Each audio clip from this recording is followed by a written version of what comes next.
Hello বন্ধুরা, আজকে আমি এই ভিডিওতে আপনাদেরকে একটা বড় খুশির খবর শোনাতে চলেছি। যেই খবরে মাননীয় মুখ্যমন্ত্রী মমতা বন্দ্যোপাধ্যায় বলেছিলেন ফেব্রুয়ারি মাসের 1 তারিখ থেকেই কিছু কিছু প্রকল্পের টাকা কিন্তু দেওয়া শুরু করে দেওয়া হবে। তো কোন কোন প্রকল্পের টাকা দেওয়া শুরু করে দেওয়া হবে ফেব্রুয়ারি মাসের 1 তারিখ থেকে, সেই সমস্ত প্রকল্প আজকে আমি আপনাদের সামনে তুলে ধরব। তো ভিডিওটি ভালো লাগলে অবশ্যই চ্যানেলটিকে সাবস্ক্রাইব করে পাশে থাকা বেল আইকনটিকে অল করে দেবেন, ভিডিওতে লাইক দেবেন এবং শেয়ার করবেন। যে সমস্ত প্রকল্পের টাকা মাননীয় মুখ্যমন্ত্রী মমতা বন্দ্যোপাধ্যায় দেবেন বলেছিলেন, সেই সমস্ত প্রকল্পের লিস্ট কিন্তু আমরা এই ভিডিওর মাধ্যমে দেখে নেব। তো চলুন ভিডিওটি শুরু করি। প্রথমে দেখতে পাচ্ছেন প্রকল্পের নাম, ক্যাটাগরি, টাকার পরিমাণ এবং মাস। দেখতে পাচ্ছেন লক্ষ্মীর ভাণ্ডার, 1 নম্বরে লক্ষ্মীর ভাণ্ডার কারা পাবেন না সমস্ত মহিলা পাবেন, এসটি, এসসি, ওবিসি এবং জেনারেল। এখানে দেখতে পাচ্ছেন টাকার পরিমাণ এবং মাস। তো টাকার পরিমাণ 500 এবং 1000 টাকা। তো জেনারেল এবং ওবিসি যারা রয়েছেন তারা পাবেন 500 টাকা এবং এসটি, এসসি যারা রয়েছেন তারা 1000 টাকা পাবেন। তো যারা নতুন আবেদন করেছিলেন দুয়ারের সরকারে, তাদের কিন্তু এই ফেব্রুয়ারি মাসের 1 তারিখ থেকে টাকা দেওয়ার কাজ শুরু করে দেওয়া হবে। তো আগে যারা পাচ্ছিলেন তারা তেমনই পাবেন এবং যারা নতুন করেছিলেন আবেদন, তারাও কিন্তু টাকা ফেব্রুয়ারি মাসের 1 তারিখের পর থেকে কিন্তু আপনারা ব্যাংকের অ্যাকাউন্টে পেয়ে যাবেন। 2 নম্বরে রয়েছে শস্য বীমা যোজনা। এই যোজনা কারা কারা পাবে না পুরুষ এবং মহিলা উভয়েই পাবেন। টাকার পরিমাণ রয়েছে 2000 থেকে 50,000 টাকার মধ্যে। সেই টাকা দেওয়া শুরু হয়ে যাবে ফেব্রুয়ারি মাস থেকেই। 3 নম্বরে দেখছেন বিধবা ভাতা।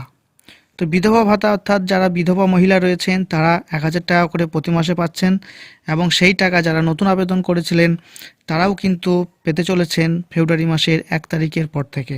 4 নম্বরে দেখতে পাচ্ছেন বার্ধক্য ভাতা। যাদের বয়স হয়ে গেছে 60 বছরের ঊর্ধ্বে, সে পুরুষও হতে পারেন মহিলাও হতে পারেন, তাদের টাকা কিন্তু 1000 টাকা করে দেওয়া হয় এবং যারা নতুন আবেদন করেছিলেন তাদের টাকাও কিন্তু ফেব্রুয়ারি মাসের 1 তারিখ থেকে ছেড়ে দেওয়া হবে। তো তাদের কোনো টাকার পরিবর্তন হয়নি, 1000 টাকাই রয়েছে। এবং তারপরে দেখতে পাচ্ছেন যুবশ্রী প্রকল্প, ক্যাটাগরি ছেলে এবং মেয়ে এবং টাকার পরিমাণ রয়েছে 1500 টাকা। সেই টাকাও কিন্তু ফেব্রুয়ারি মাস থেকে দেওয়া শুরু হয়ে যাচ্ছে। মানবিক ভাতা অর্থাৎ যারা প্রতিবন্ধী রয়েছেন তারা তো টাকা পাচ্ছিলেনই 1000 টাকা করে। তো যারা নতুন আবেদন করেছিলেন তারাও কিন্তু টাকা পেতে লাগবেন। আপনার ফেব্রুয়ারি মাসের 1 তারিখের পর থেকে কিন্তু টাকা দিয়ে দেওয়া হবে ব্যাংকের অ্যাকাউন্টে। লোক প্রসার, সঙ্গীত শিল্পী যারা রয়েছেন তাদেরকেও কিন্তু টাকা দেওয়া হবে 1000 টাকা করে মাসে। সেই টাকা দেওয়ার কাজ ফেব্রুয়ারি মাসেই শুরু হয়ে যাচ্ছে। এবং ইমাম ভাতা যেটা রয়েছে, ইমাম এবং মসজিদ মুসলিমদের যারা রয়েছেন তাদের টাকা কিন্তু আগে দেওয়া হতো 2500 টাকা করে এবং সেই টাকা এখন বাড়িয়ে করে দেওয়া হয়েছে 3000 টাকা।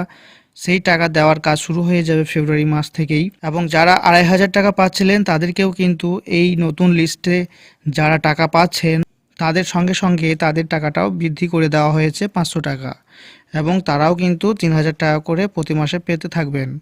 পুরোহিত ভাতা, যারা পণ্ডিত রয়েছেন পূজা অর্চনা করেন তাদের ক্ষেত্রে 1000 টাকা করে ছিল, সেই টাকা বাড়িয়ে 500 টাকা আরও এক্সট্রা করে দিয়ে 1500 টাকা করে দেওয়া হয়েছে এবং সেই টাকা বৃদ্ধির টাকা পাবেন ফেব্রুয়ারি মাসের 1 তারিখের পর থেকেই কিন্তু আপনাদের টাকা আপনাদের অ্যাকাউন্টে ঢুকতে থাকবে। এবং যারা 1000 টাকা পাচ্ছিলেন তারাও কিন্তু 1500 টাকা করে এবার পাবেন। এই ছিল প্রকল্পের নাম, যেই প্রকল্পের টাকা দেওয়া হবে। তো আপনারা অবশ্যই দেখতে পেয়েছেন বা বুঝতে পেরেছেন কোন কোন প্রকল্পের টাকা দেওয়া হবে। এবং এখানে একটা জিনিস যেটা খুব দরকার ছিল, সেটা কিন্তু এখনও পরিষ্কার ঘোষণা কিন্তু পাওয়া যায়নি। তো পরিষ্কার ঘোষণা পাওয়া গেলে অবশ্যই জানিয়ে দেওয়া হবে যে আবাস যোজনার টাকা কবে দেওয়া হবে, যাদের লিস্টে নাম রয়েছে তারা টাকা কবে পাবেন। তো চলুন, সেই খবর যখন আসবে আপনারা অবশ্যই পেয়ে যাবেন।